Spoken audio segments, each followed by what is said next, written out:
Peringome government taluk ആശുപത്രിക്ക് നിർമ്മിച്ച കെട്ടിട സമുച്ചയത്തിന്റെ ഉദ്ഘാടനം ബുധനാഴ്ച നടക്കുമെന്ന് ഭാരവാഹികൾ വാർത്താ സമ്മേളനത്തിൽ അറിയിച്ചു. ഉച്ചയ്ക്ക് 12 മണിക്ക് മന്ത്രി വീണ ജോർജാണ് ഉദ്ഘാടനം നിർവഹിക്കുന്നത്. ടി എ മധുസൂദൻ MLA അധ്യക്ഷനാകും. രാജ്മോഹൻ ഉണ്ണിത്താൻ MP മുഖ്യ അതിഥിയാകും. പെരിങ്ങോം ടൗണിന്റെ ഹൃദയഭാഗത്ത് സ്വകാര്യ വ്യക്തി സൗജന്യമായി വിട്ടുകൊടുത്ത 2.19 ഏക്കർ സ്ഥലത്ത് 2 നിലകളിലായി 12 കോടി രൂപ നബാർഡിന്റെ പദ്ധതിയിൽ ഉൾപ്പെടുത്തിയാണ് കെട്ടിടം പണി പൂർത്തിയാക്കിയത്. 8 ഡോക്ടർമാർ ഉൾപ്പെടെ 54 സ്ഥിരം തസ്തികകളും 20 താൽക്കാലിക ജീവനക്കാരുമുണ്ട്. ടി എ മധുസൂദൻ MLAയുടെ ഇടപെടലിന്റെ ഭാഗമായി ആരംഭിച്ച ഡയാലിസിസ് യൂണിറ്റിന്റെ ഉദ്ഘാടനവും നടക്കും. Payyanur block panchayat president KK Joy, Peringome Vayakkara panchayat president K Lalitha, PV Thampan, doctor PK Prashanth, TK Rajeev എന്നിവരും വാർത്താ സമ്മേളനത്തിൽ പങ്കെടുത്തു. ടൗണിൽ തന്നെ ഒരു 2 ഏക്കർ 19 സെന്റ് സ്ഥലം അന്തരിച്ചുപോയ അനന്തൻ നമ്പ്യാർ, ബഹുമാനായ അനന്തൻ നമ്പ്യാരാണ് അന്ന് കൊടുത്തത്. ഈ മൊയ്തീൻകുട്ടിക്കും അനന്തൻ നമ്പ്യാർ എന്ന് പറഞ്ഞാൽ അവരെ അന്നത്തെ NK ബാലകൃഷ്ണൻ ആരോഗ്യവകുപ്പ് മന്ത്രിയായിരുന്ന ഘട്ടത്തിലാണ് 70-ൽ ഈ സ്ഥാപനം തുടങ്ങുന്നത്. പിന്നീട് 80-ലാണ് റൂറൽ ഡിസ്പെൻസറിയായി പ്രാഥമിക ആരോഗ്യ കേന്ദ്രമായി ഈ സ്ഥാപനം ഉയർന്നു വന്നത്.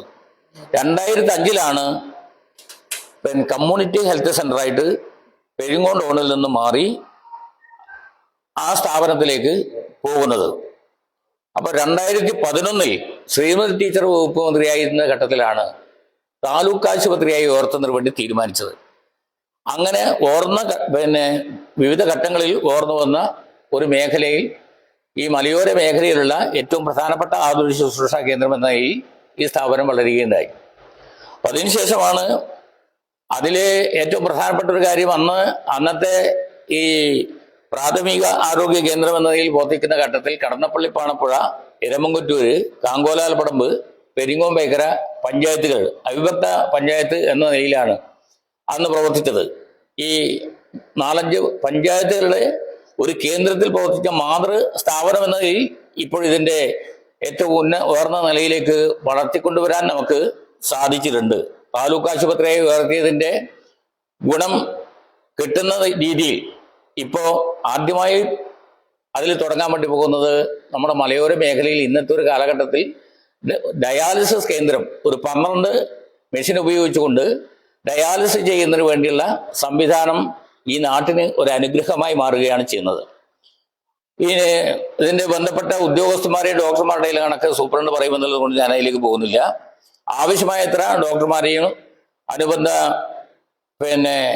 ജീവനക്കാരെയും എല്ലാം ഇതിന് അലോട്ട് ചെയ്തുകൊണ്ട് 25-ാം തീയതി 12 മണിക്ക് ഉദ്ഘാടനം ചെയ്യുന്ന ഈ സ്ഥാപനം ഈ മലയോര മേഖലയിലെ ആശ്വാസ കേന്ദ്രമായി, ജനങ്ങളുടെ ആശ്വാസ കേന്ദ്രമായി മാറാൻ വേണ്ടി പോവുകയാണ്. പ്രത്യേകിച്ച് പട്ടികജാതി പട്ടികവർഗ വിഭാഗത്തിന്റെ ഏറ്റവും പ്രധാനപ്പെട്ട ഒരു കേന്ദ്രമാണ് നമ്മുടെ ഈ പഞ്ചായത്ത്. അപ്പൊ ആ നിലയിൽ ആ പിന്നോക്ക വിഭാഗത്തിന്റെ ആശാ കേന്ദ്രം എന്ന നിലയിൽ ഈ സ്ഥാപനം വളർന്നു വരാൻ വേണ്ടി പോവുകയാണ്. അപ്പൊ അതിന്റെ ഉദ്ഘാടന ചടങ്ങ് നമ്മുടെ നാട്ടിന്റെ ഉത്സവമായി മാറുകയാണ്. അതിനാവശ്യ നിലയിൽ ആയിരക്കണക്കിന് ആളുകളെ പങ്കെടുപ്പിച്ചുള്ള പരിപാടിയാണ് നമ്മളിപ്പോൾ ആലോചിച്ചിട്ടുള്ളത്.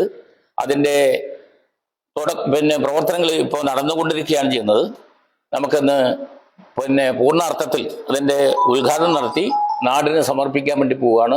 ബഹുമാനപ്പെട്ട MLA ഇതിനുവേണ്ടി ആത്മാർത്ഥമായി പരിശ്രമിച്ചുകൊണ്ടിരിക്കുകയാണ് ചെയ്യുന്നത്. എല്ലാ മേഖലയിലും ഇടപെട്ടുകൊണ്ട് ഈ നാട്ടിന് വേണ്ടുന്ന ഒരു ആതുര ശുശ്രൂഷ കേന്ദ്രം എന്ന നിലയിൽ താലൂക്ക് ആശുപത്രിയുടെ പ്രവർത്തനങ്ങൾ മെച്ചപ്പെട്ട നിലയിലേക്ക് കൊണ്ടുപോകുന്നതിന് വേണ്ടി അദ്ദേഹത്തിന്റെ കഴിവുകൾ പൂർണ്ണമായി ഉപയോഗിച്ചുകൊണ്ടുള്ള വർക്കുകൾ ഇപ്പോൾ നടത്തിക്കൊണ്ടിരിക്കുകയാണ് ചെയ്യുന്നത്. ശരി. നിങ്ങളുടെ വാഹനത്തിന് ഒരു ബെസ്റ്റ് കെയർ ആണോ തേടുന്നത്? Wheel alignments, balancing, tyre and puncture service, nitrogen air, car wash and undercoating, used and resold ടയറുകൾ, ആധുനിക അലൈൻമെന്റ് സൗകര്യം, വീൽ കപ്പുകൾ എന്നിവ ലഭ്യമാണ്. ഇനി അർബാന മുതൽ JCB വരെയുള്ള ടയറുകൾക്കായി തേടി അലയേണ്ട. മലയോര മേഖലയിലെ ഏക കമ്പനി ഡീലർഷിപ്പുള്ള സ്ഥാപനം saint Mary's tyres and service centre. സുരക്ഷിതമായ ഒരു യാത്രയ്ക്ക് നിങ്ങളുടെ വിശ്വസ്ത പങ്കാളി. പുതിയ പാലത്തിന് സമീപം, ചെറുപുഴ.